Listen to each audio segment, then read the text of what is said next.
It's not a bird, it's not a plane, it's Superhero Slate. It's a modern podcast where we talk about everything that's great, like movies, TV, superheroes.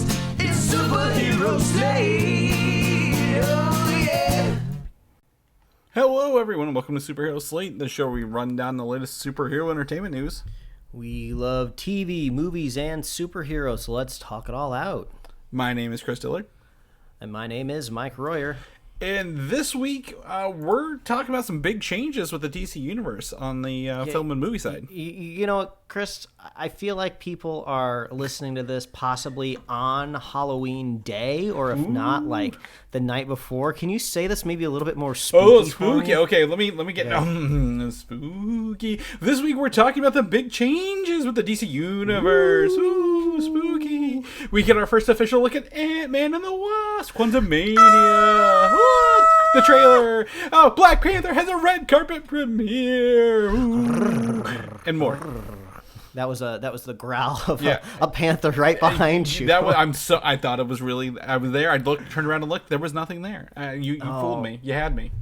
Yeah, you know, it's a cycle. The Halloween is one of those holidays that's always on a specific date, right? Mm-hmm. So it always changes on what type of date it is, and like sometimes it's not a big deal, but since it's such like a children and party based holiday, yes, right? You never know what exactly is happening when. So with Halloween, I guess all around the world, I don't know exactly how other parts of the world celebrate it explicitly when it comes to dates, but I guess here in North America, it is October 31st, which is on a Monday this year. So you kind of get like weekends of parties, right? Whereas I feel like if Halloween was landing specifically on a Saturday, you know, Halloween would be done on Saturday because we all know what's happening on Tuesday. It's November 1st. The eager winter holiday people are like going to be hopping on the peppermint. They are watching the Christmas movies. They are ready to just start singing those carols and decking those halls as soon as they can. And I say, pump your brakes. No time for Christmas movies, Mike. We've got Planes, Trains, and Automobiles in November. I'm very excited because this year, I've told you this maybe, there's an extra hour-long version coming out with extra stuff they cut from the original version way back in the 80s. So, but it is Halloween. It's Halloween weekend. I believe Dia de los Muertos, is that the 1st or is that the 31st? When does that happen?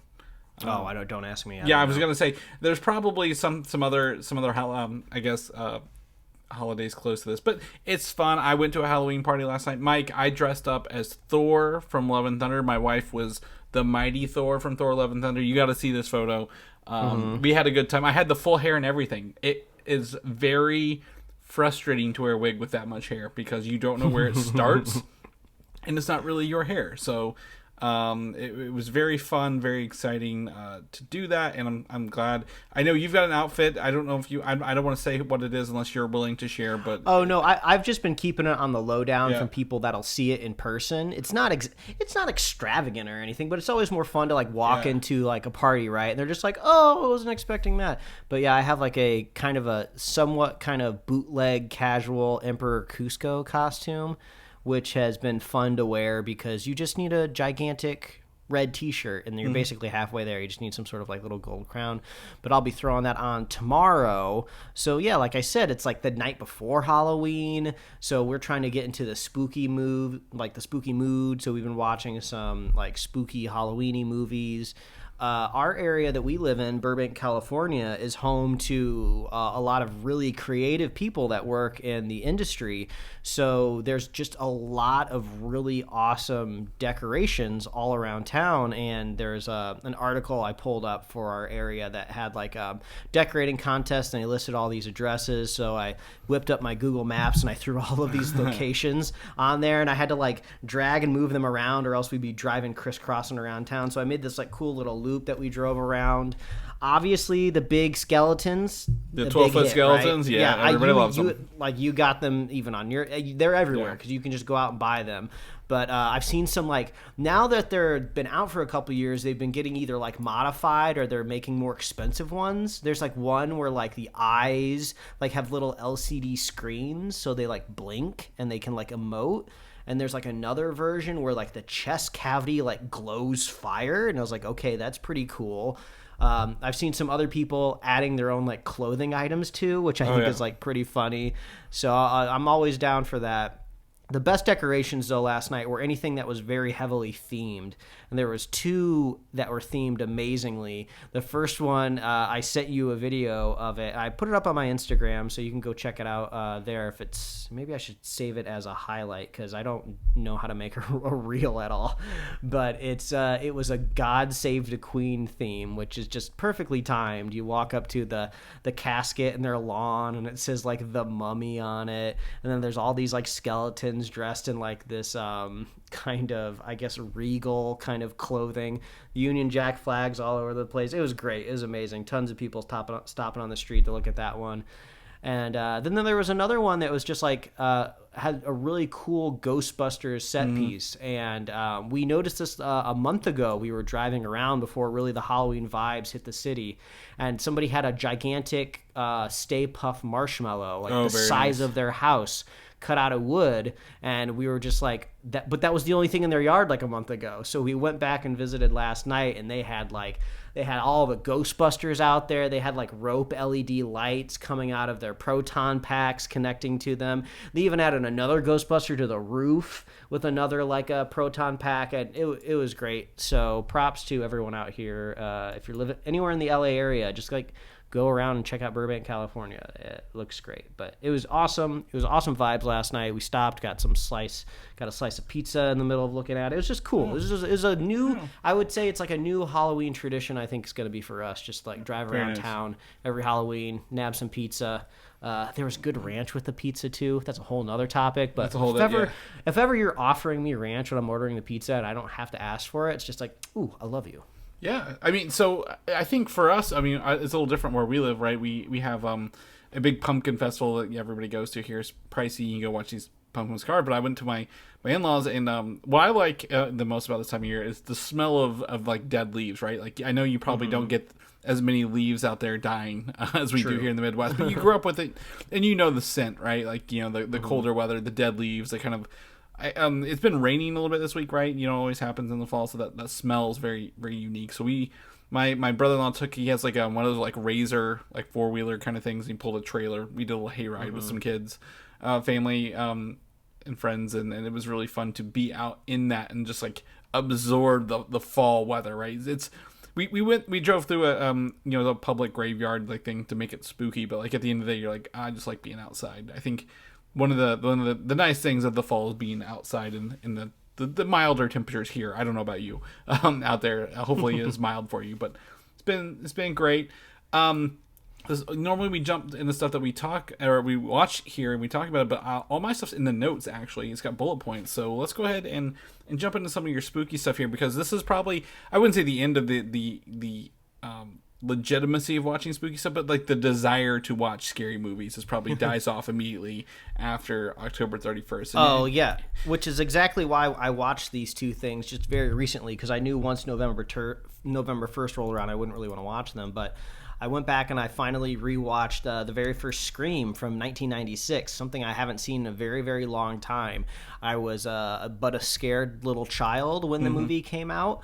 And I was very scared of it. My brother, being 3 years older, was a lot more into scary movies. So it was something like, my older, more like adult brother would watch, and I would be too scared and try to watch it through my fingers and stuff like that. Oh, yeah. I've seen it on bits of it more on and off as I've grown up, and it's become less and less scary. So I finally sat down and watched it all the way through, and I was like, oh man, Scream is not scary really at all. It's more of like a thriller than anything else, and a lot of the horror movie tropes in it are just very kind of visibly on display, because it's a very meta movie where you have a character in there talking about scary movies and the rules of it. I think that was kind of really the selling point of the film, right? It was a love letter to all of the scary movies from back in the 80s.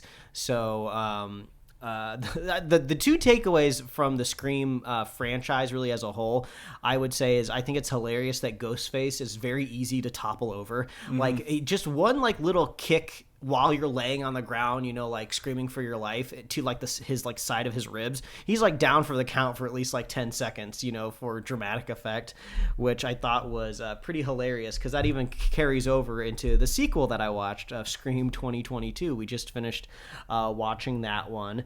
And that one gets even more meta because a very important revelation that happens between the very first Scream movie and the Scream movie that just came out this year was all of the sequels are entirely about the fictional movie Stab in the Scream universe that is based on the events of the first movie. So the whole franchise is very, very meta, and the most recent film is no different. Well, my concern with Scream and what had happened was the advent of Scary Movie and Scary Movie 2.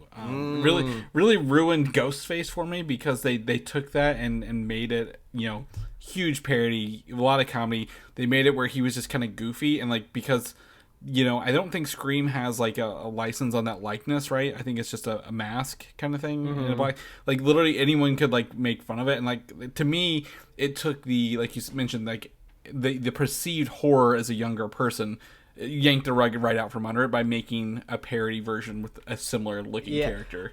And it's funny because it's not like things have never been parodied before, but Scary Movie, that was a very, very successful launch of a franchise. They parodied like everything once that movie became popular, and it was really easy to do. The material rights itself, you're just parodying everything else that's been out in the box office a couple years beforehand. And the whole time, my wife could not turn her brain off from calling Officer Dewey Officer like Doofus or something. I think that's what he's called in the Scary Movie franchise. The one that goes to the bedroom by himself with the vacuum cleaner, if you know what I'm saying. Mm-hmm. She could not turn that she could not turn that comparison off in her brain to the point where she thought it was the same person. I was like, it's not the same person. They just cast a lookalike to look similar to it. Yeah, because it's David Arquette, right? Yes, and he is known for humorous roles as well. So I can easily see what she's doing. But what I really enjoy the most about Scream versus Scream of this year is the cast. They got most of them back, right? The originals came back for this, so you got to see these characters kind of age up 60 or 26 years kind of thing. Yeah, it's interesting to see them come back. It does get really silly, right? Because you have people in the movie commenting on all of the Stab sequels and how they're not as good as the original, which is essentially meta commentary on the whole Scream franchise as a whole. So you have like literal characters in the movie saying like, oh, all those sequels sucked. And it's just like, you mean you're talking about the movie that you're in right now? So if you're into all that kind of like meta stuff, give it a shot. If you don't want to watch all of the Scream movies in the middle, you really don't have to. I watched the first one. I typed into YouTube Scream recap, found an 8-minute video that caught me up on everything I needed to know, and I felt like I was not missing anything out of the most recent Scream movie. So I would say go check them out, but I mean, we're about to hit like November 1st, so maybe put them on next year's list. Year. Yeah, put a reminder in your phone for October 1st of next year. Scream movies. Because, I mean, if you're like a horror movie fan, you've already seen this already, right? Mm-hmm. So really, this is just next year's Halloween recommendations. But last up, there's a new stop-motion Halloween film from the director Henry Selick, who's done Nightmare Before Christmas, Coraline, James and the Giant Peach, like all of those like iconic stop-motion movies. He directed a film written by Jordan Peele and a few others called Wendell and Wild, which is a Netflix original film. And obviously it's a stop motion film. It looks beautiful. Every stop motion movie I ever watch, right, always looks amazing because the amount of time and effort and craft that goes into it, like it's almost kind of like a cheat code, right? You're kind of like signing this deal that says I'm going to put a ton of work into this movie, and no matter how bad or good the story is, it's always going to look beautiful, so we can at least rest our hat on that, right? So I don't know if it was just the combination of late night pizza and being out all night last night, driving around looking at houses, but the wife and I fell asleep watching Wendell and Wild, which is unfortunate because it looks beautiful, but we kind of both agreed that the story is incredibly not convoluted. It's messy. There's tons of stuff going on. There's all of these extra plot points and stories, and nothing really coalesces really satisfyingly together. They're like adding lore to like demons. There's like all these backstories for characters. There's these like different villains in different corners of the story trying to do their own little thing. It's just so complicated. And another weird thing that's, I would say, almost like a PSA is, you think this is going to be kind of like a kid-friendly movie, right? You're thinking Nightmare Before Christmas, Coraline, James and the Giant Peach. Obviously, stop-motion movies do have that kind of weird vibe of being unsettling every once in a while. I feel like there's very weirdly juicy scenes in James and the Giant Peach that I can't get out of my head, right? And then you juxtapose the juicy peach next to like live giant insects. I don't know, just weird vibes in my head, right? But all those movies have been PG. I believe Wendell and Wild is oddly PG-13, and there's like literally a demon's anus in the beginning of the movie.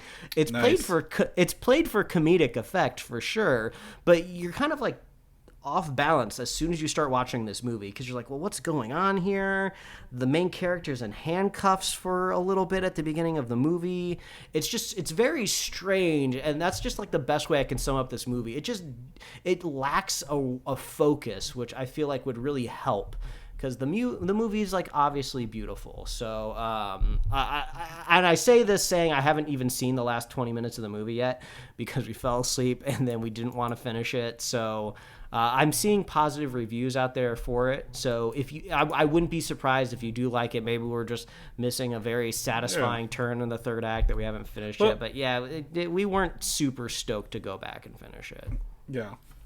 One of the things I would say I watched, because you made me think of, you're talking about older, stop motion animation things, horror, like, right, like Nightmare Before Christmas, Coraline, the Corpse Bride, right, a lot of stop motion and horror, because it adds that like unnatural like realness to it a little bit. Like you're like, oh, this is like tangible. This isn't just something animated. But like, and this is entirely related, but it was making me think of things I watched in my childhood. And last night I forgot that we literally put on the Simpsons Treehouse of Horror playlist on Disney Plus. Which, thank God they already have that pre-built, and you don't have to go like search those out, because that would be a nightmare to try to put those. But if you're looking for something to take you way back in the day, real fast, just throw those on and watch those from the beginning, because boy, I remember watching those as a kid, even like not just on Halloween, but like repeats, like throughout the year. So 100%. That's awesome, man. It's great that there's good content there, but sad that you wouldn't recommend going back and finishing it at the end of the day. Let's jump into news. Let's do this. Let's get into this, because I put the big thing at the top, Mike. Normally I bury the lead on some of these things, right? But this first topic for the week is the biggest thing that has come out of it, and really it was mostly just for a day. I've not heard much since then, but Warner Brothers Discovery, whatever it's called, Warner Discovery, has come out and announced that the DCEU is now called the DC Universe officially, Mike. So we need to go back and erase all this.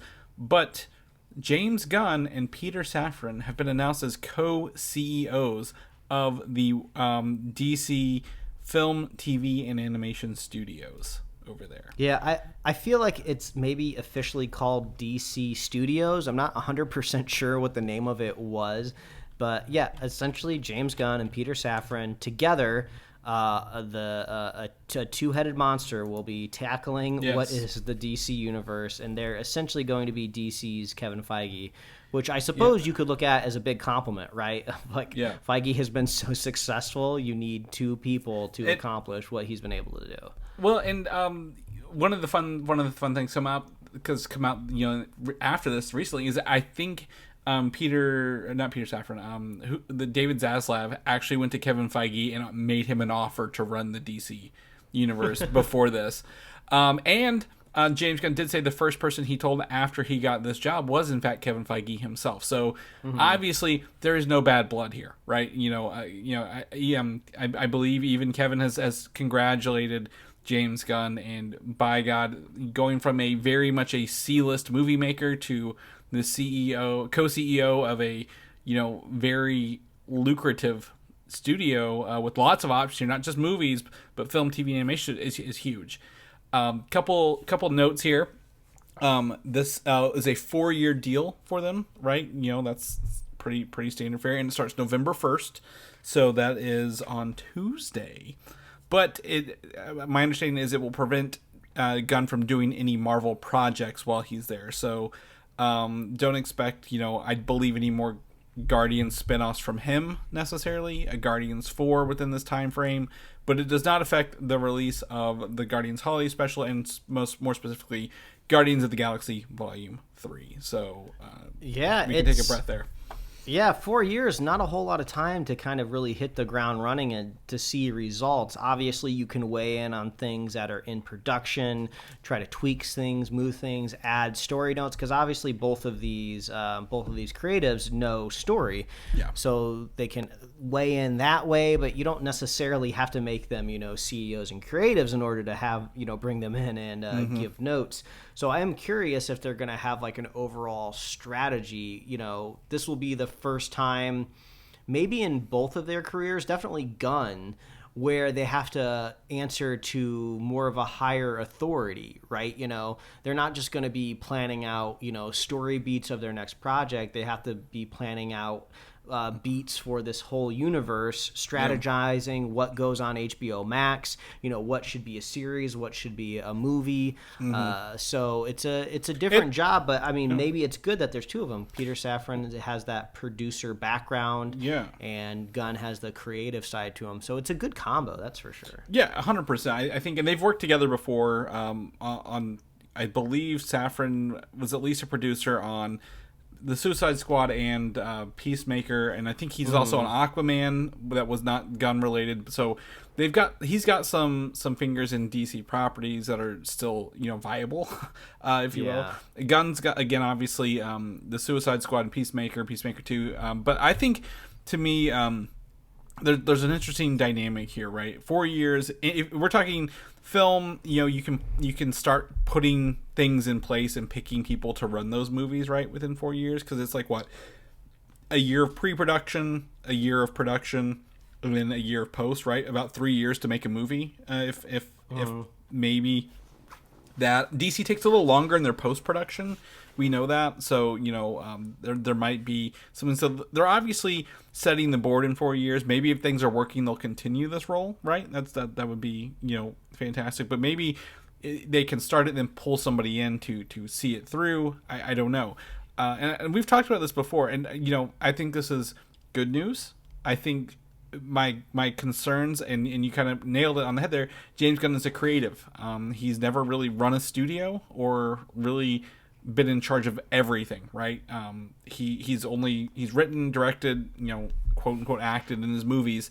I don't know how much of the producing an entire kind of essentially company, studio, including film, TV, and animation, is going to, how much is he going to bring to that? And last time when we reviewed Peacemaker, we talked about, someone should have reeled him in to really made that a better show. Like, it wasn't a bad show, right? But like, we agreed it could have been like really, really good if someone would have reeled him in on some of like his jokes and references. So yeah, it does make you wonder if Gunn will be in the director's seat again over at DC. He's taken on a really big role, so this could be a good thing, essentially, right?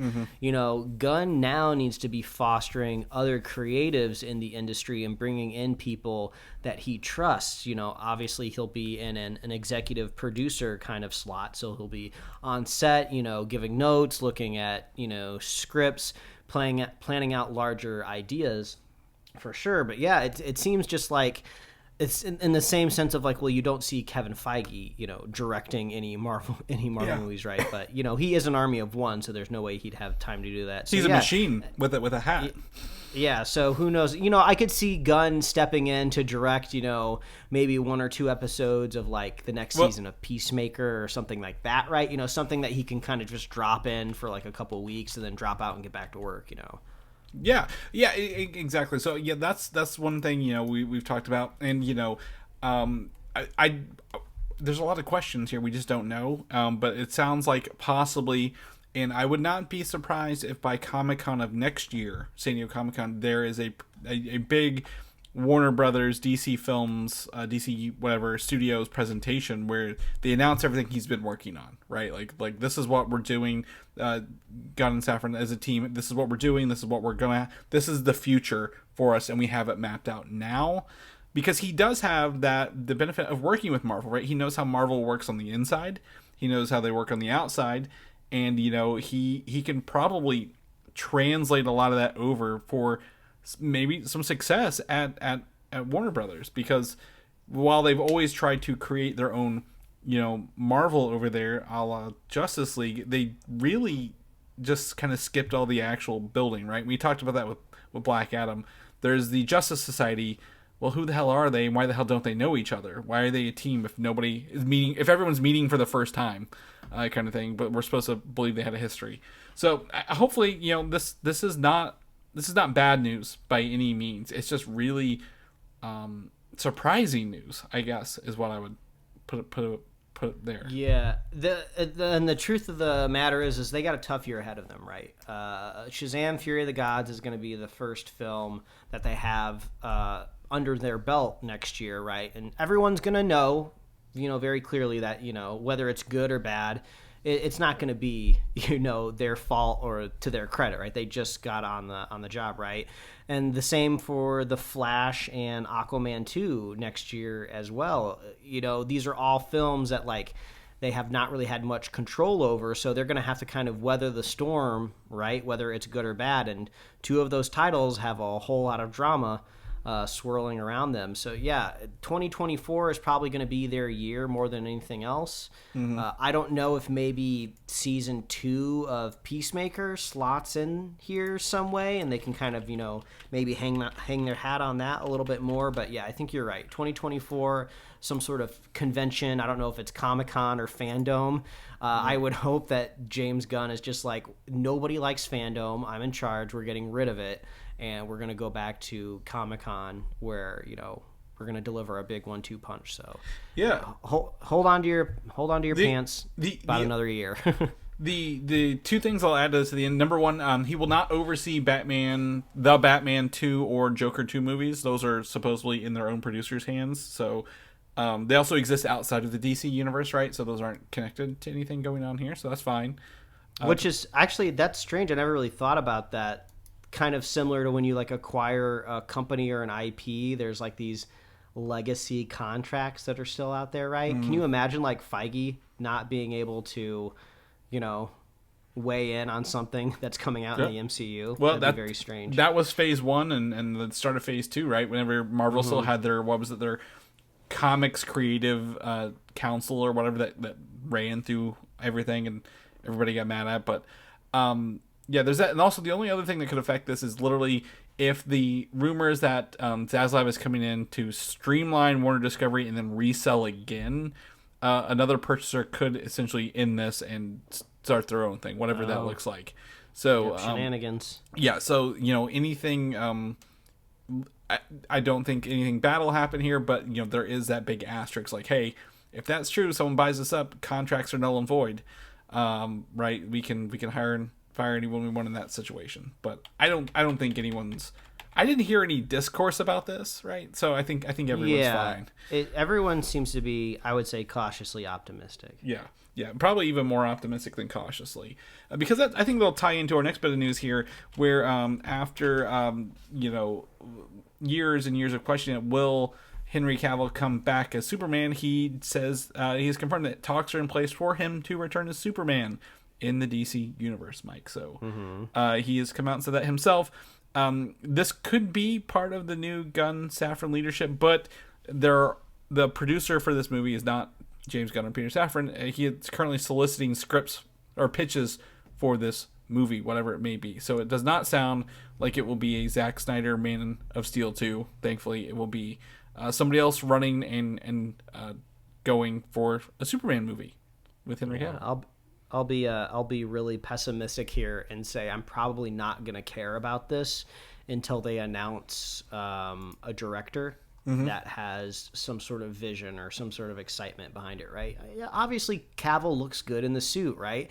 And he's a good actor, but what he's done so far, which you could say, has been outside of his control so far, has not been very exciting as Superman. So I don't really have any real evidence in front of me to get me excited. It's all theoretical possibilities that it could be good. Right, so I mean, do I wait around for something theoretical to make me happy? Yeah. I'm gonna put it on a little shelf in my mind and revisit it when something a little bit more exciting happens. Yeah, I think it's great that they're keeping the actor. You're right. It will be next year. Will be 10 years since Man of Steel, but there's always been an opportunity to bring Henry Cavill in and do something with him. They just haven't. They did. We're not going to talk about the other two movies he was in, Batman v Superman and Justice League. But there's always an opportunity to build this character out more in between those, right?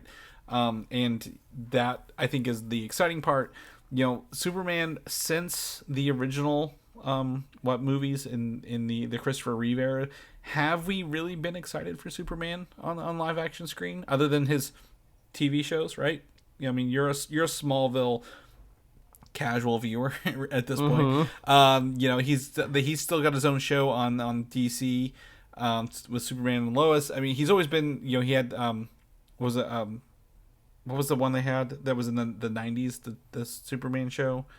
Lois and Clark. Lois and Clark. Yeah, yes. I mean, Superman is such an iconic character, just like Batman and Spider-Man. He's always going to be around. Yeah. We're always going to have movies. We're always going to have TV shows of Superman. It's just part of humanity at this point in time. So yeah, I'm surprised that they're like holding on to Henry Cavill, because I feel like, I don't know, can you imagine like a whole franchise launching off his back? Do you think there's 3 Superman movies, that they can get out of him, right? To kind of just like build out like a Blu-ray box set? I'd give him 2 more, because technically he has 3. If you include his 3 movies he was in. I don't. I know you don't, but we also don't get to release the movies, Mike. But I think they could get 2 more out of him, pretty comfortably. With that, they did say, due to The Rock going out and saying like he wants to fight Superman as Black Adam, that's the next thing he's gonna do in Black Adam 2 is fight Superman. Well, he's now been backtracking all that talk this week. He's like, actually, for Shazam, for Black Adam, the fight with Superman is not the next step we're gonna be doing. So it sounds like they're, again, maybe it's the Gunn Safran thing, maybe it's not, maybe it's the Black Adam producers like, look, we need to figure this out before we commit to that, because we don't want to say we're going to fight Superman and then Superman's doing something else in another movie and just ruin everybody's day. But I think Henry Cavill could get 2 more movies before they recast him. I think he's not the problem, right? I don't think we don't have an Ezra Miller situation on our hands here. We don't have an actor who seems to be burnt out playing the character, a la Ben Affleck. So I don't know. It's interesting, like you said, to announce we're going to continue with him 10 years later, but without really having a direction of what they're doing with it. So we'll come back to, like you said. I think you said best. We'll shelve it, come back to it when we get more concrete information. I think Superman's got some really good villains. I think the idea of Brainiac or mostly Brainiac. I was trying to think of some other ones he had, but Brainiac's probably the best one they could do with him in there. Same thing goes for The Batman. I think no one's surprised here that the sequel for The Batman is officially greenlit, but the idea is that this will not be in theaters until probably 2025 at this rate. I don't know. Is Matt Reeves? He just takes his time, I guess, with his movies? Yeah, I guess. I mean, power to him. Yeah. I mean, also, I mean, how many other Batman are we going to see in theaters next year? Right? We got at least Affleck is supposed to be in Aquaman 2, Keaton in The Flash. Throw another couple Batman in there, Mike. You got any you want to see? Bat saturations. Yeah, I feel Bat. We need Man Bat. They're doing like everything else. They're trying to like adapt every other variation of Robin that exists, right, on TV. It feels like, and video games. Yeah, man, that video game Gotham Knights is just getting beat to hell in the reviews right now. People are not liking that game. So that sucks for the game. But man, I mean, that's just getting beat to ground. But yeah, Batman. I don't think anyone's surprised as he's going to get a sequel. So we'll see when that comes out next time. The other big news this week, which is actually completely unrelated to the James Gunn Peter Safran announcement DC, is that the Green Lantern series is getting completely reshuffled and is shifting gears. No duh. I mean, Green Lantern. I guess if you were a DC Comics fan, Green Lantern would be like a tier character. I love Green. He's like my only one I enjoy in the comic books. Yeah, he is a Justice League member, right? And Yep. he is. It's just like the adaptations to live action just have not paid off yet. Like this is just like a really big character out there that you can.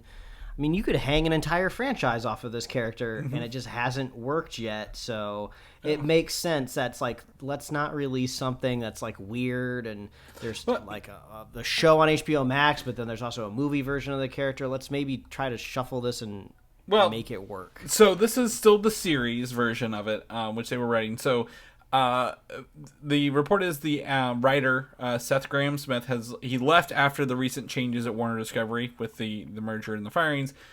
So his scripts are now considered a tax write-off. Wink, wink, David Zaslav, because we know what you're doing, indicating that the cost of the show was the issue here, not the quality of the scripts. Right? Like you could easily rewrite a script and save it, but if the show's going to be expensive, you write it off. Like this is the budget we had. This was Bleeding Tube, whatever. Write it off. However.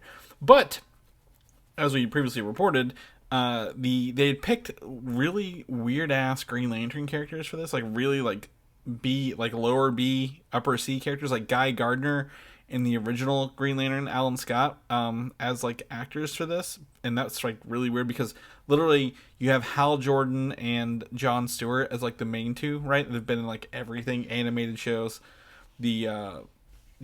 Most of the main things you see Green Lantern, you're either getting Jon Stewart or Hal Jordan.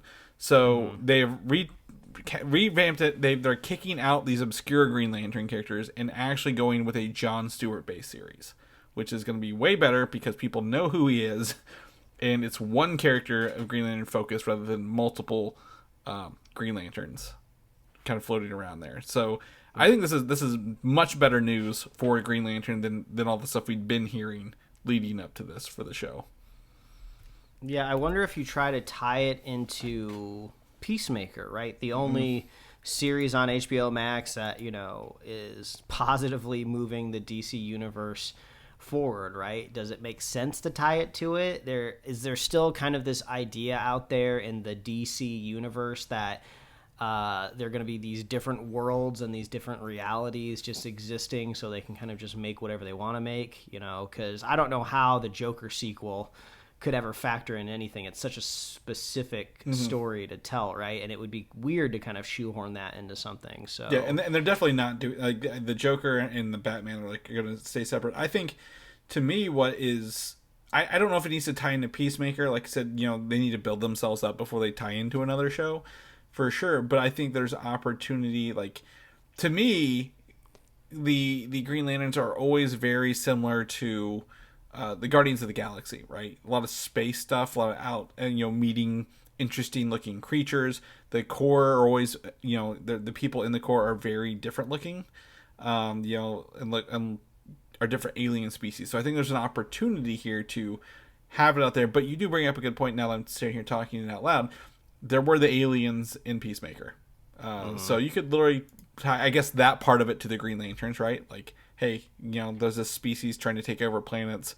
Green Lanterns, let's go figure out what's going on. Yeah, and I don't remember, I mean, I know Peacemaker made references to other heroes and villains when he was, in his show, but Peacemaker definitely establishes a universe that has already had heroes for a while, so if they do tie it into the Peacemaker show, is it an origin story for Green Lantern, or has Green Lantern always been out there? Yep. Is there a new Green Lantern being picked, and maybe that's our entry point? Yeah, and usually that's, as you remember from the Ryan Reynolds one, that's how that movie starts to pick a new one. But how, with this being Jon Stewart, I don't remember how he got his from Hal Jordan because there's only 2 Green Lanterns per quadrant. I think there's opportunity to, like I said, maybe even not have it on, or maybe he's not abducted. He's taken out in space pretty early on, and we're not on Earth until maybe the end of the first season, and brings it back. But yeah, like I said, the Peacemaker stuff does establish the DC universe. Aquaman and Flash are both in there. So I don't remember if he made a Green Lantern reference either. I think that might have been off the table. But to me, this revamp, this rewrite, this shifting of gears is the right direction to go for this show. To pick a character somebody actually knows, a character people have memories of and like can remember from. I think it was the Justice League Unlimited cartoon. He was in that one, so very, very, I think, smart to do that. So I just want to know who is going to be playing it and who's going to be writing it at this point, right? Like that's the thing with all this. They can tell us these project names all day long, but until someone's attached to it, it doesn't really matter at the end of the day. So we'll keep you guys posted. You're still watching the Flash TV show, right? Every week, every time it comes on. Of course, yeah, all the time. No, okay. Well, there's still dozens of people watching it, Mike. Literally dozens. And the Flash final season is going on right now, and they are bringing in Javisha. I'm probably butcher her name. Leslie, who played Batgirl in the in the second season of Batgirl, to play a role in the upcoming season. And this character, I have seen set photos of it.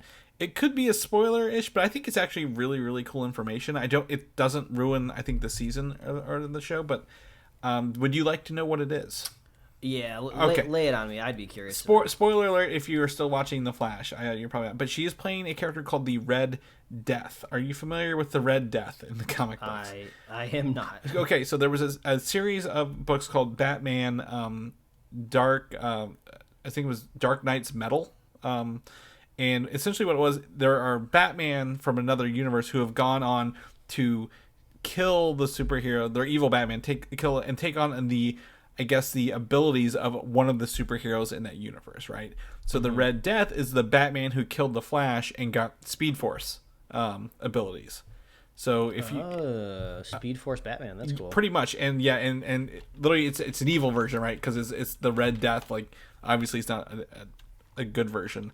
But yeah, if you go look it up, that character. Yeah, I'm seeing it right. Yeah, I've seen this comic book character before. Yeah. Yeah, so it's got the bat symbol with the lightning bolt down the middle. So pretty cool looking character overall. I think it's a really good design. The Dark Knight's Metal series was pretty well received overall. You can see some other, like there's a Batman who's a Green Lantern, Batman who's like a Doomsday. An Aquaman style Batman. You can see all of them if you look up the metal, but like the Red Death is pretty cool. But that's pretty fun that they're bringing in, instead of Batman, they're bringing in Batwoman, who became the Red Death in that universe as a Flash character. So, kudos for them to working out how to bring in this actor back into this role for them, since Batgirl was canceled years ago. So yeah. Anyway, I think that's pretty cool. It's not enough to make me go watch the show, Mike, but I still think it's pretty fun. Moving on, we're gonna shift gears into Marvel a little bit for a little bit here, and I think this news dropped, I believe, yesterday.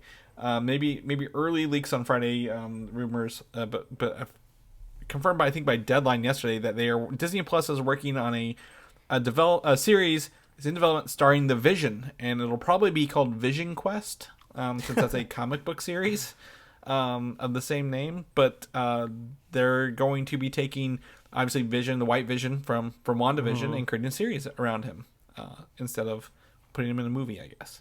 Yeah, I guess we all kind of curious, like, where'd that dude go? He just kind of like flew off GTFO, and we have not seen his pale body yet. Yeah, he talked about being a boat or something, right? Like, hey, we're some sort of boat metaphor here. What do you do? He went to go steal the ship of Theseus. There it is. Yeah. He went to actually just study that. He's been on that ship the whole time, just studying it. He's a grad student now. Yeah, exactly. I think when you look up photos of the White Vision, because I've seen a lot of them with this news, Paul Bettany looks menacing as hell in that outfit. Like, I really, really like the White Vision look they gave him. Because I think it's like, he has black eyes or something like that, or the mouth is very like pitch black. I'm like, this just looks so cool. It looks so evil. But it's also funny that this is the second WandaVision spinoff series to be announced. to be in production since the show wrapped up last year. So very fun to see the effects of that trickling down. I do think Elizabeth Olsen will show up in the show. I think she'll do some cameos. Maybe not the whole show, but I think she'll be in it. I mean, I guess it just depends on when do you want in this universe to establish, the return of Scarlet Witch. So they, if you quote unquote kill off a character in a film, do they have to be brought back into a film, or is it fine to bring them back in a TV series? How big of an event does that have to be? Well, I was thinking more of flashbacks, or him trying to figure out where his memories were, right? Because he's like you still have your memories in your chip, like your body. You're literally a robot, dude. I thought it would be more memories and actually bringing her back to life. But I guess White Vision is the story of Vision coming back to life. So there could be some parallel there. I mean, maybe he's the one that saves Wanda. I'm not saying he necessarily goes to that mountainside and pulls the rubble off, right? But maybe him returning to himself, somehow inadvertently fixes Wanda in a way, because I know people had issues with the Multiverse of Madness. Overall, I enjoyed it and had a good time, but it is a huge turn, right, for Wanda as a character to go through all of that, emotional healing in her series, and then to all of a sudden be a bad guy again for the film, which it's a little hard to contend with. So maybe we can kind of rejigger things and kind of get her back on her way when Vision kind of comes back. I don't think we need her anymore. I literally think she ended on a high note, and we can not bring her back to life. But I think they could use. Since Vision and her have memories from being together, right, for several years before Infinity War, there's an opportunity to revisit those memories. Kind of like the most famous quote from that whole show, WandaVision, came from, right? What is grief but of love persevering, or whatever. And it's there's opportunity, I think, to have maybe more moments like that, and have the characters still live on in a better memory than that. Kind of thing, the stuff after that shows that she still was a good person. She had focus. She wasn't fully evil. She was just trying to get her kids back in her mind. But I think Vision getting his own series is fine. I'd love to know what other characters will be involved, right? Is this do we get, because he was created by Bruce Banner and Tony Stark, do we get a Bruce Banner reference or cameo? Do we get Ironheart to appear maybe in this one as well? Because she's kind of taken that, very intelligent role. Maybe even Shuri, if she's relevant at that time. I mean, I'm sure Vision has the ability to plug into the internet. I think he literally does, to catch up on things. But canonically, the Vision that we know and love does not know what happened to Tony Stark after he got the gem pulled out of his head. So he'll need to do a little catching up. Yeah, I do think there's that interesting part in, again, Infinity War, where he's in the Black Panther or the Wakanda lab, and they're copying or trying to get the gem out beforehand. I think they copied the stuff over, and I think that's going to play into it. They have a backup of him at that moment, and they're going to be able to find that somewhere. So we'll if that comes to MacGuffin, we'll let everybody know. But we'll keep posted as more information rolls out on this. Moving into 2 trailers. Ahoy, Mike. We have got 2 trailers for everybody. First and foremost, actually James Gunn related, Guardians of the Galaxy, the holiday special. Dropped a trailer literally, I believe, the day after the DC announcement, right? So it shows that they are making this holiday special a special presentation, which is what we all thought they would come to name these after Werewolf by Night. Looks hilarious. It looks to be more of a Drax and a Mantis story, really, than any other characters. As they go and get the actual actor playing himself, Kevin Bacon, in this movie. Yeah. Well, it's all about doing these Disney Plus things, especially when it's only the length of a special presentation. Well, it's all about the balancing act of your big actors, right? You're not going to get Chris Pratt for a solid 55 minutes, right? But you could get Dave Bautista, and I don't even know who plays Mantis. I forgot her name. Clementif. Yeah, so you can pull that off, but those are great characters to team up with, right? They're both just like oblivious, like very like just like floaty. They're airheads. aloof. They're aloof and they're literal both at the same time. Like if theoretically Gamora's not around anymore. That's kind of seems to be the conflict that they're inserting in this Christmas special. If she was around, like she would be maybe too logical, right? When she goes to Earth, she would probably get the mission done very, very quickly and not just be bumbling around the Hollywood Walk of Stars, right? So this looks fun, and I can tell you this is going to be successful for Disney Plus for one reason. I didn't even know the Guardians of the Galaxy franchise was on my parents' radar, but I get a text message from my mother who is like closing in on 70 years old, and she's just like, "Oh, when's that space thing coming out? Is that coming to theaters?" And I was like, "Oh wow, somehow my mom saw this trailer. I don't know who showed her. I don't know how she got it. I mean, she did get an iPhone within the last year, so she has the ability to open up apps now. So she came across it. So I was like, oh no, it's going to be on Disney Plus. You don't have to go to the theater for this one. So if my parents out there are looking forward to this, I mean, that's a good sign for Disney Plus. And your mother's also retired, right? Is that my understanding? Yes. So she's got some time on her hands. She's going to be eating this content up. But I think, to me, this is going to really make every 6 Degrees of Kevin Bacon game a lot easier, because he'll be in literally every Marvel movie. That's true. Tie right to every Marvel movie. Which is pretty funny. But honestly, I think it looks funny. It looks, humorous. I know everybody is. You can see like the Christmas attire, right, on Drax and Mantis, I believe, when they're at his house trying to get him. They're really leaning into this pretty heavily. I think it'll be fun, right? We need a good lighthearted outing, because I have this really, really bad like gut feeling that Guardians 3 is just gonna rip our fucking hearts out, Mike. Like I hate to say it, I'm just terrified that movie's gonna just tear us up.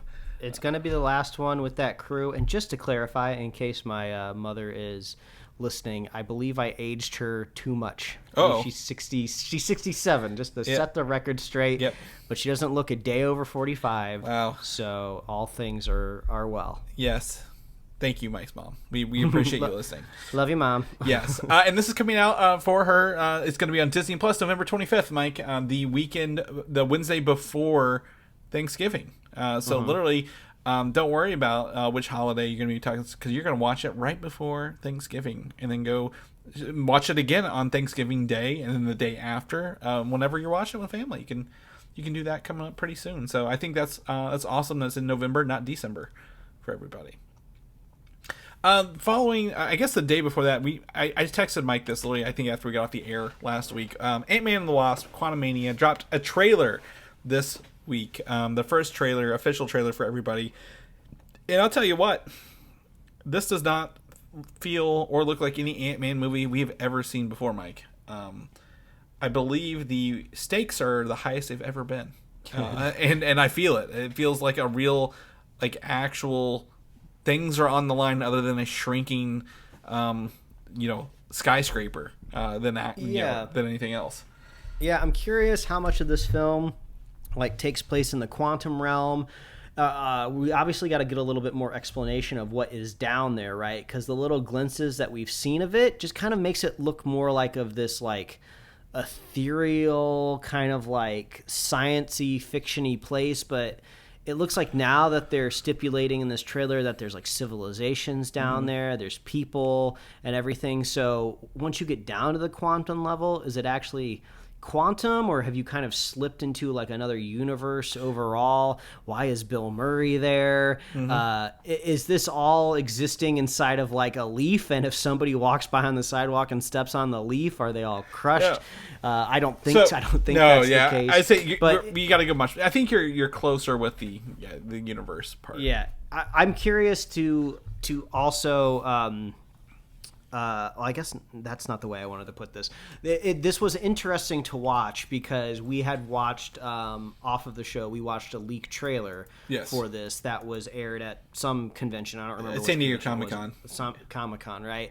And that one has like a little different vibe to it. I felt like the leaked trailer seemed more menacing, and also you got a little bit more plot points with it too. Like Jonathan Majors in the leaked trailer tells Ant-Man that he needs him to steal something for him. Yep. Where in this trailer, there's no mention of stealing. He just says, "I need you to do something for me," something very vague. Yeah. Well, and he also, I believe, in the other one, he's threatening, like, you need to do this for me or I'll kill your daughter, kind of thing, number one. And he's like, oh, I've also killed you several times before. Like, I've gone through multiple universes and killed multiple. Yeah.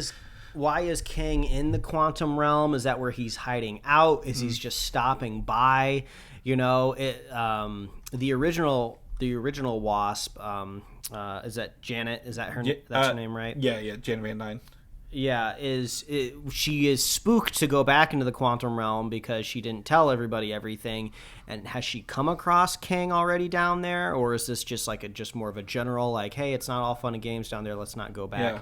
Lots of questions arising for sure. I'm curious how this meshes with somebody like Paul Rudd, who is just walking comic relief. Not in a bad way, great and entertaining, but we are taking it more seriously here, so we'll see how it goes. But yeah, like you said, the highest stakes that Ant-Man has ever been, not only story-wise, but universe-wise, like bringing Kang into the universe, who's got a whole movie named after him that's on the schedule. Knowing that there is a Kang dynasty coming down the road, and like not every version of this character is called Kang, right? Because he was He Who Remains in Loki.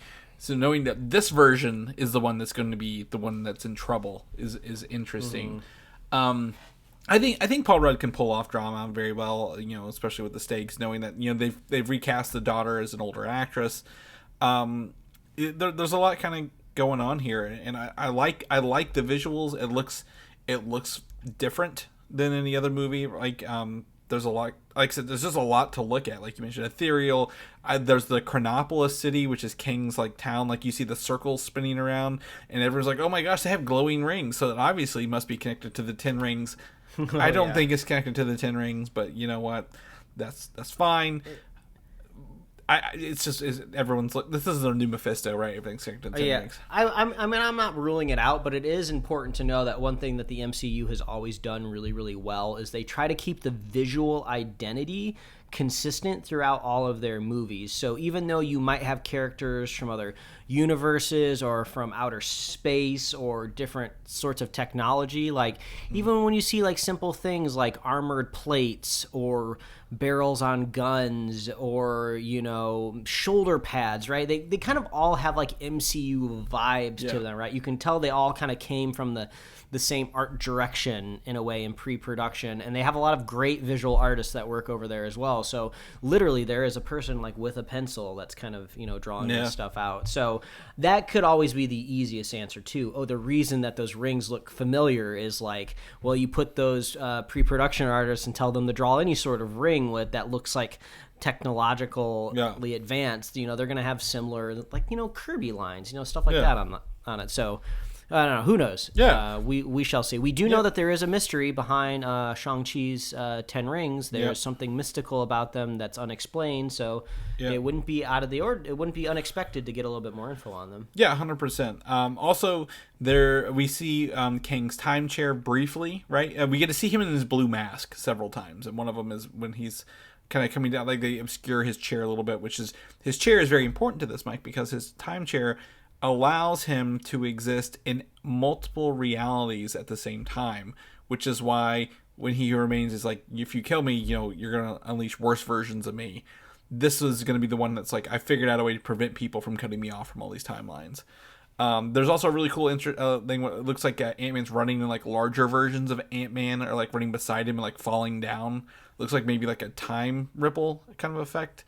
But I think the saddest thing about this trailer, Mike, and this kind of hit me in the feels, there is a moment where someone calls him Spider-Man.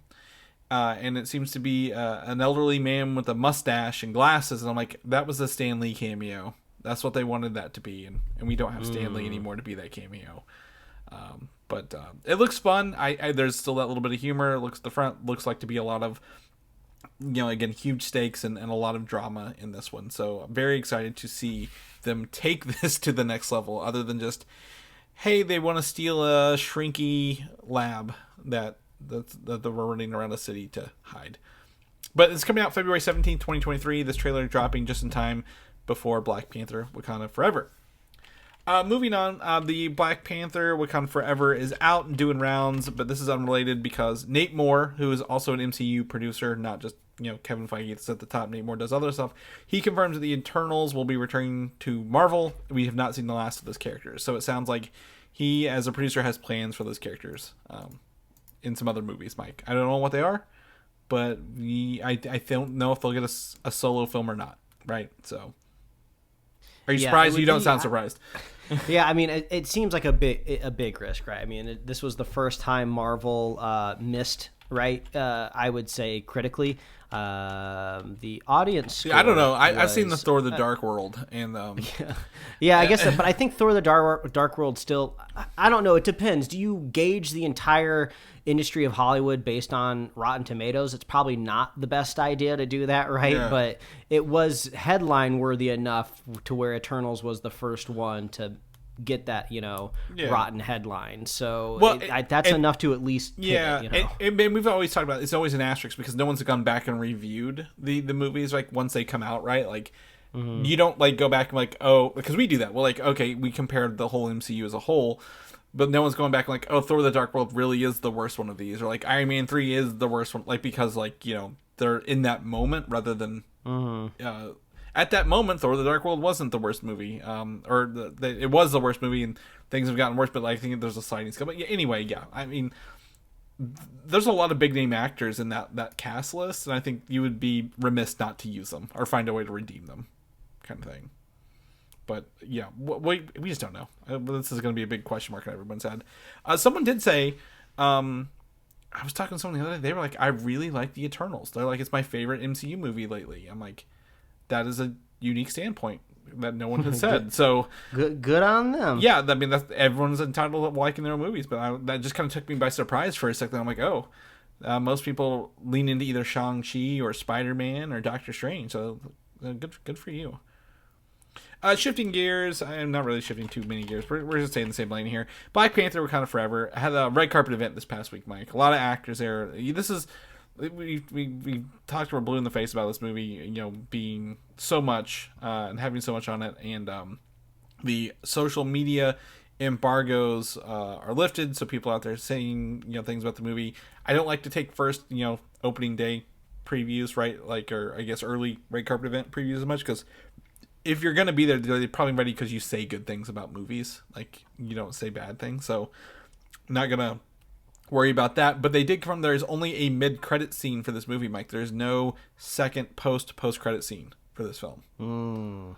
Mostly because it is also the end of a phase movie, but also they feel the mid-credit scene was pretty good to wrap it up. Oh, yeah. I keep forgetting that this is the end of a phase. Really, this being the end of the phase almost seems more like a schedule thing, not necessarily it was intended to end a phase. I don't know about you, but This phase, I would say this phase as a whole has been just kind of like not really experimental, but like let's figure out. Let's try to refocus. What's going on here? Where do we go after these huge, gigantic movies have just rocked the world, pop culture, and the box office? We need to. What can we do? Is there a life to the MCU after all of this? So I would say this was more of like a almost like growing pains. I would say.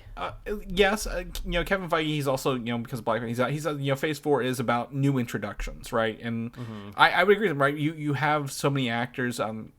Chris Evans and Robert Downey Jr. who left in the end of the other ones. A lot of those actors, kind of, I wouldn't say phase themselves out, but a lot of them, age themselves out, right? You can't rely on them forever for your franchises. So, I agree there's been a lot of new introductions this time around.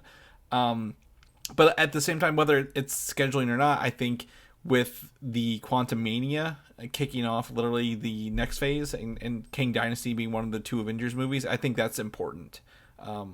as well. Like, I think that's a good starting point for a phase. So, because Ant-Man 1 ended phase 2, or phase 1. No, phase 2. It was after Age of Ultron, and, you know, it didn't really do anything for us there either. But, you know, I think it's fine.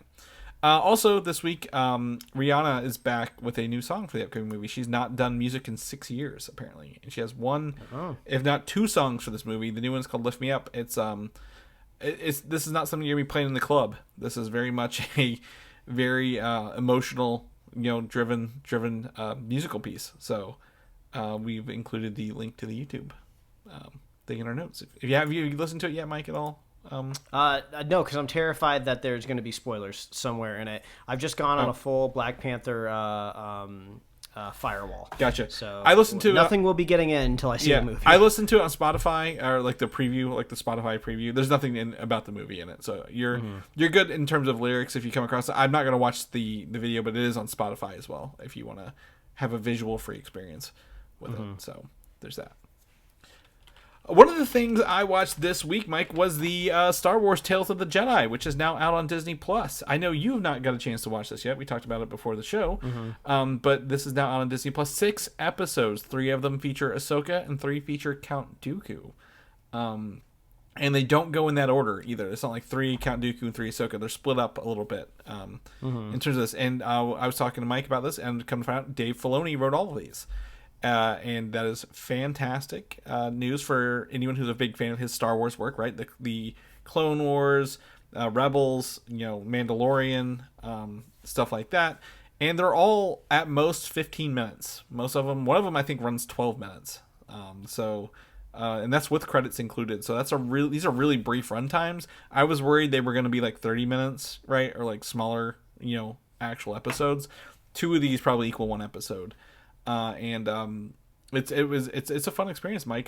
Did you have any questions about it before you jumped into it? Because I know I'm trying to get people to watch this, because I will tell you, these are the most atmospheric Star Wars content I've ever seen in my life. Like this is not like a regular episode of the Clone Wars. This is there's a lot of silence, a lot of visuals telling the story rather than just relying on words and like people telling you what's going on. No, I mean, we were talking offline before we started recording, and I said I probably wasn't going to be watching these until I heard somebody tell me, oh, you got to watch these shorts. I feel like Star Wars Visions kind of burned me a little bit. Like, I'm not going to get that time back. But you seem to be very, very enthusiastic about this. Yeah. So it seems like I got to watch these, and then you need to watch Andor. And then we'll come back together, because every single week, like, I've been catching up with Andor, and I've been wanting to talk about it on the show, but we've either had, like, 2 episodes to record, or we've had a lot of notes to talk about, or, Chris earlier was on the fence whether he was going to jump back into it right now, but Andor has been so good. It has been, Chris, as he will text me all the time, an image of a crow on a plate.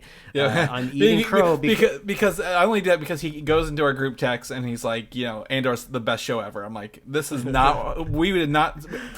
4 months ago, we were the complete opposite. For years, we beat the hell out of this show. It's just so unexpected. It came out of nowhere. I had such low expectations, and then all of a sudden, it's just like, I'm watching the best Star Wars thing possibly ever made. It almost like watching this will almost retroactively make you think Mandalorian is not as good as it is. Which is kind of weird, because I feel like Andor is the first time I've watched something on Disney Plus or something Star Wars related where they're like elevating the story on every level to the point where I'm like, oh, everything should be like this. Why do I have to settle? But luckily, Mandalorian, it's a totally different vibe. They lean really heavily into like the Western theme, so I'm not expecting it to be the same. But like, I'm just having such a good time with Andor. All of the little details are paid attention to. I feel like I'm seeing new things in the universe that I've never seen before, which is really impressive for something that's a prequel. But like, I never thought I'd be here on this show, like begging people to go watch Andor. But it's amazing. And I've been seeing like good responses to it online as well. I've just haven't really quite seen the big upswell of just like, oh, you got to go watch it. Every once in a while, it's just like a tweet of just like, wow, this show's good. What I hear, is it's a slow burn, right? And you know this, like it's not like. The first episode you talked about, it's the first episode and second, they just kind of end. Like, you're like, well, And it's the whole reason why it premiered with like 3 episodes too. Well, it originally didn't plan to do that, and imagine if it hadn't, it probably would have had maybe a false start, if you will. Nothing bad show, but like it's a slow burn, and I've got to get into it. So I will definitely be watching Andor. I will have it done by the time the season wraps up. But in the meantime, you can take an hour and watch Tales of the Jedi, because I think what you like, Mike, these short bursts have lightsaber battles. And I know you like some lightsaber battles. I do like lightsabers. There's some pretty good lightsaber battles in this, and it's really, like I said, if I say anything, to your point about Andor, seeing things that you don't see in Star Wars very often. This does, like I said, atmosphere. It shows, doesn't tell. Everything is very cinematic about the shots, and you really feel that Filoni, like he like probably storyboarded some rough storyboards, like this is what we want to do. But I think it's fun. But yeah, I think we're in a good Star Wars place right now, and I would not, having watched what was it, the Visions, Star Wars Visions. This is nothing like Visions, so you're in good hands with old Dave Filoni. Just put on your cowboy hat and pretend you're there with him. Like, pretend it's his cowboy hat you put on you. So we are in a good era for Star Wars. Speaking of Star Wars, this is I don't know how to feel about this. We're gonna have to talk a little bit about this, whether it's long or not. Is that the next movie for Star Wars is now in the works, from Damon Lindelof, who has worked on such series such as Lost and the Watchmen series, right? Mm-hmm. He also wrote Star Trek Into Darkness, World War Z, and Tomorrowland. So frowny face. I even wrote the frowny face in the notes, Mike, because I'm like, oh, those aren't good. And this is a movie, but they already even hired a director, Sharmeen Obaid Chinoy. I probably butchered her name. She directed Miss Marvel. No complaints against her directing Miss Marvel. And the writer room, this is where the big fun part comes in, has been created in secret, with like 6 to 7 people, and one of those does include Dave Filoni himself, Mike.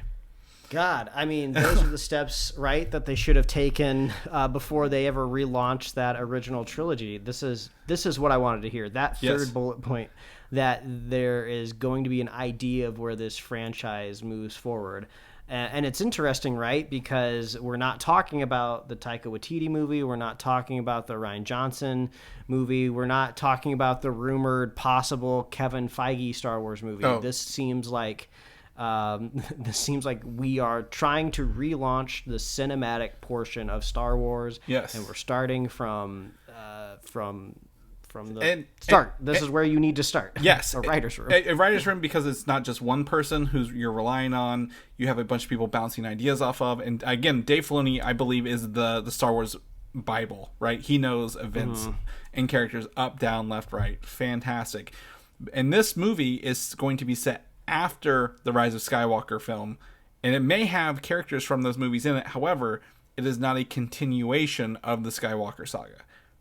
So it sounds like their plan is to, again, like I said, go back to the cinematic universe, maybe start new stories, but this is not something to do with the Skywalkers or the Palpatines kind of thing. So those characters may pop up, but it's fine to start fresh, if you will. It's like where do you even take the franchise as a whole, right? It's so crazy because they occupy an area in space that's a galaxy. You have literally an infinite number of stories, right? Just look at all the stories you can tell about humanity here on Earth, and that's just one single planet, right? So there's obviously no limitations of what they can do, but like at the core, the Star Wars has always been about this big struggle in the galaxy for who controls it. So like, how often can you swing back and forth between this idea, right? Like, you can only build so many Death Stars so many times. You can only blow up them so many times. Also, like the once you get too realistic about it, right? Like the logistics of controlling an entire galaxy is like mind-boggling, right? I mean, you can barely control, look at our own planet, you can barely like control one country for a long enough time. So I don't know how you do it with a galaxy. So yeah, I would say it's not an easy solution. There's tons of cool stuff in Star Wars that you can tell stories about, but like moving forward, like how many times do we have to save the galaxy? Shouldn't we be in an era of peace now, moving forward? Hopefully. So I'm gonna pull possibly an idea here that came out of the Star Wars, I guess, is Legacies, right? The expanded universe before Disney. But in that, the trilogy that involved actually the Solo children and Luke Skywalker's kids was they had to fight this race of Force, I guess, immune creatures called the Yuzon Vong.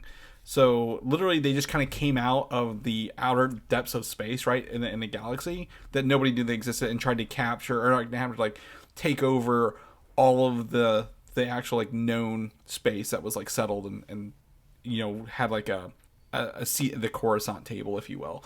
But they were Force immune, so literally Jedi couldn't the Jedi and the Force people Luke was training couldn't do anything for them.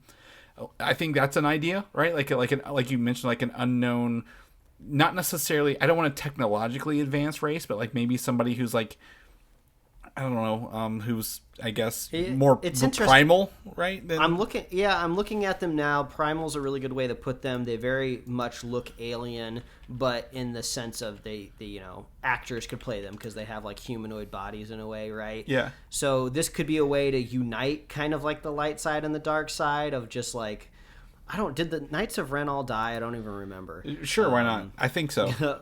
But there could be some dark side users in the galaxy, some light side users. Oh, we got to come together. Because it doesn't matter. Yeah, if you're Force sensitive or not. Yeah, looking at I had to Google Yuzon Vong, spelled Y-U-U. That'll get you started. Yeah.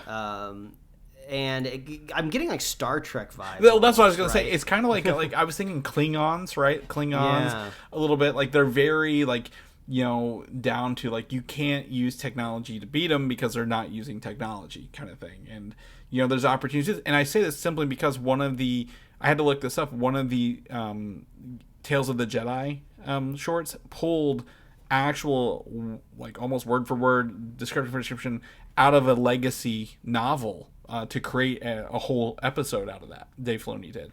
So I think there's opportunity for them to pull from stuff like this into Star Wars.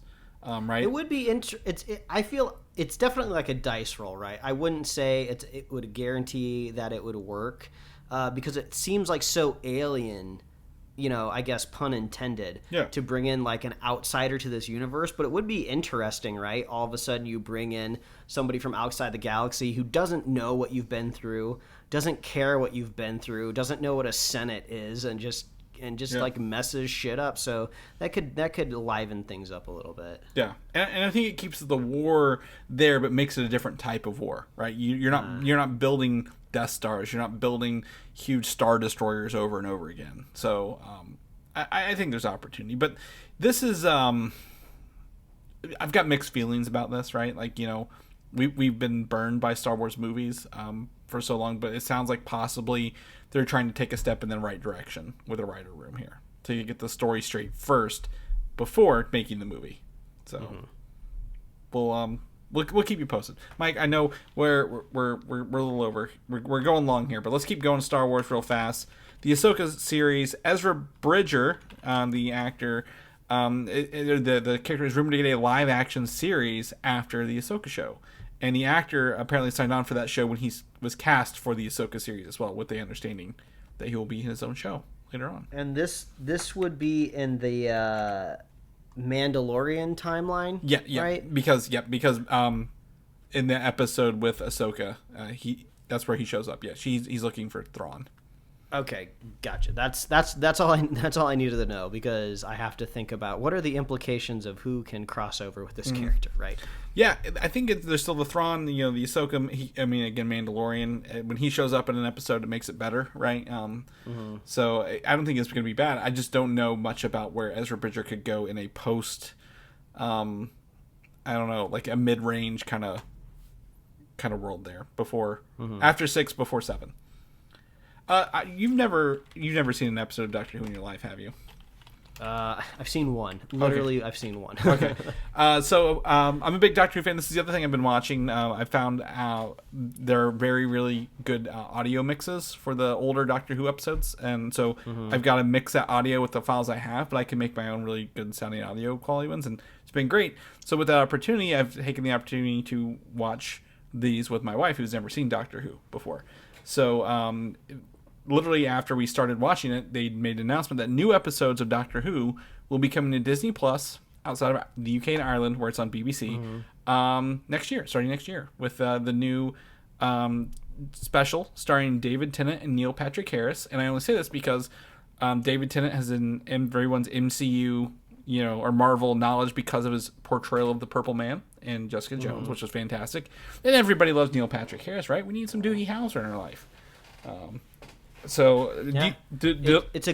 a good strategical get for Disney Plus. Yeah. To me, it feels more like those deals when you hear about CBS won the auction to carry, the Super Bowl or something, right? Like Doctor Who is like the Super Bowl for nerds, right? So they will follow the show where it goes. So good strategic pull for them. Good on them. It is currently on HBO Max, but to me, this also rings of Zaslav wants to cut costs, so we're not going to license Doctor Who anymore on HBO Max. And this is Disney's hell, we'll take Doctor Who. Let's put it on our show.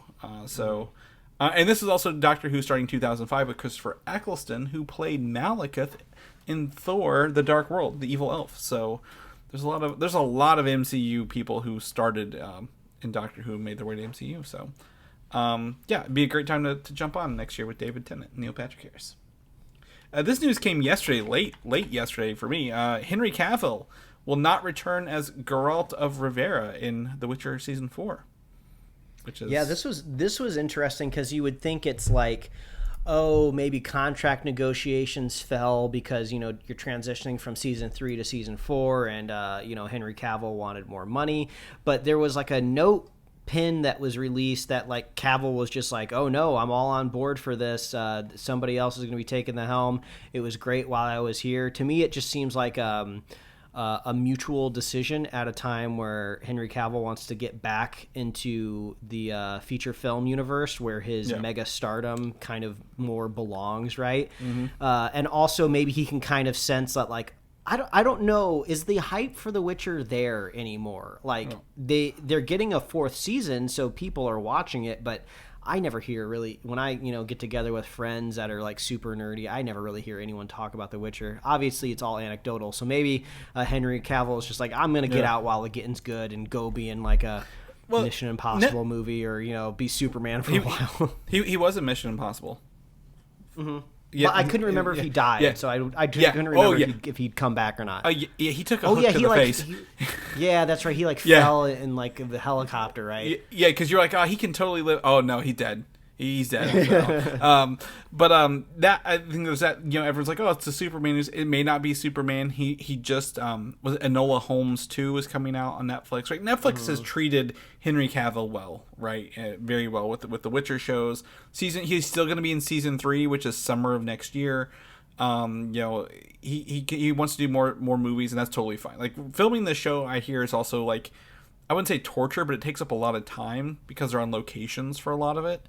So probably not as fun for that. But Liam Hemsworth will take over the role starting season 4, and Henry Cavill has blessed him as his, I guess, successor in that role. So I don't think there's, like I said, no bad blood here. Nothing horrible sounding. I had to reread those headlines a lot, right? Because I was oh, is he gonna be the same character? Are they bringing in the brother of Geralt or something like that, or another Witcher, which is something that you could do in the universe, right? But Liam Hemsworth, I mean, sorry Liam, but everyone always says lesser Hemsworth, in captions underneath his name. So there's no way he fills the boots 100% like Cavill. He's gonna have to just take the character in a different direction. Can I be candid here? Knowing Netflix, how has this show made it to season 4 without getting canceled? What is the draw for them here? Is there something else we're not seeing? Because they also have that spin-off series that just dropped, right, or is dropping. Yeah, and they have all of those animated stuff. Yeah, they're just. I mean, maybe people are watching it, right? I mean, this would be the ideal time for Netflix to cancel The Witcher, right? I mean, they have it all written in all the headlines that they're not doing as well as they used to, and they're always canceling stuff. So maybe they're banking on that new Witcher game coming out when this is right, because they did announce a new Witcher game the other day, and I'm like, well, maybe if that comes out the same time season 4 does, they could ride that wave. Could be a possibility. But this is crazy to think about. Lastly, this is going to be a brief one for us here. Avatar: The Way of Water. There's a new trailer coming this week, whether you like it or not. So we're getting our first, I guess, story trailer for this, and this movie is confirmed to be over 3 hours long. Ooh, this is going to be difficult considering you're going to be inundated with water. Yeah. The entire time you watch the movie, you're going to have to run to the bathroom all the time. Oh my! I can't even swim. I'm going to be terrified. I don't know how I'm going to handle it. I'm going to be so immersed in Wait, can you not swim? I can't swim. No, I've never. What? I can survive a little bit, but what? I'm not good at swimming. swimming. How long have I known you, and I'm just finding out now you can't swim? Yeah. Well, when have we ever had an opportunity to be near water? I mean, I guess. Wow. All right. Well, this is a treat for anybody that makes it to the end of this long episode. Yeah. Wow. Yeah. Fun fact about me. Keep you away from water. Yeah, everyone's like, I'll teach you. I'm like, it's not about not learning. I'm just very uncoordinated in water, and I just can't take to it. It is kind of weird, right? Once you get to like this age in your life when you have full agency over yourself and you've kind of passed the pool party kind of era of your life, it's very easily for you to avoid bodies of water until like you expire, right? Well, that's what life vests are for. I can literally just throw on a life vest and I'm totally fine. But I'm definitely if there's a pool, I'm just gonna sit in the waiting part of it and just splash on myself. I want to go on a log flume ride with you now. Are those like extra intense for you just because if the worst of the worst happens? Well, no, those aren't bad. I know how shallow those rapid waves are in those log rides. But I'm also terrified of heights, so if it's those ones that go up and splash down, I'll probably pass out. What a way to end the episode. Yeah. A big reveal. Yeah. I mean, episode 400's next week. Yeah, right? I was bound to learn something in these 400 episodes about you. Well, I'll tell you what, it's still a spooky season, Mike, and nothing's spookier to me than being in deep water. So, wow. Ooh. Wow. All right, folks. All right. That's it. All right, this is it. We're going to wrap it up here. Mike, people know what you're up to, what you're doing, where they can find you at. Oh, they can find me at Mike Royer Design on Instagram, Twitter, and TikTok. And Chris, people want to find you and possibly save you from drowning. Where can they find you? Yeah, well, you can find me not in the water, but you can find me on Instagram at Valdan87. Or Twitter, Valdan, VALDAN. If people want to know more about the show, what we're doing, go listen to our Black Adam review we did last week and get ready for our upcoming Black Panther review. Where can they get all that goody information at? Yeah, I'll keep this short and sweet because I got to go tell my wife that you can't swim. Oh, my God. Because I think she's going to be blown away by this, too. Just go to superheroslate.com. No shame to anybody that can't swim. It's just like, usually I feel like you learn that about somebody very early on in a friendship. So it's just like the glass shattering in my head right now. All of these. Would you ever go on a cruise ship? Is that out of the question? We've talked about it. I don't know how I take to the rocking motion before I'd worry about drowning on a cruise ship. Yeah, I guess it's totally separate, different issues caused by the same thing you can't swim in. Yeah, we don't have the Titanic going on here. Okay, I think we're fine. But anyways, just so everyone knows, Mike lives in LA. I live in the Midwest. There's no way that we would be together. Like, the only time we get together is like Christmas, and I'm like, we're not going near water at Christmas. You are landlocked. We're gonna find an indoor water park somewhere. But yes, superheroslate.com. That is where you need to go. All right. If you're a super fan, share the show with a friend and a buddy, and tell them Chris can't swim. And we'll be here next week for episode 400. That's right. Tell him I can't swim. Thanks, guys. We'll see you then. Bye. Thanks for listening, and don't forget to subscribe.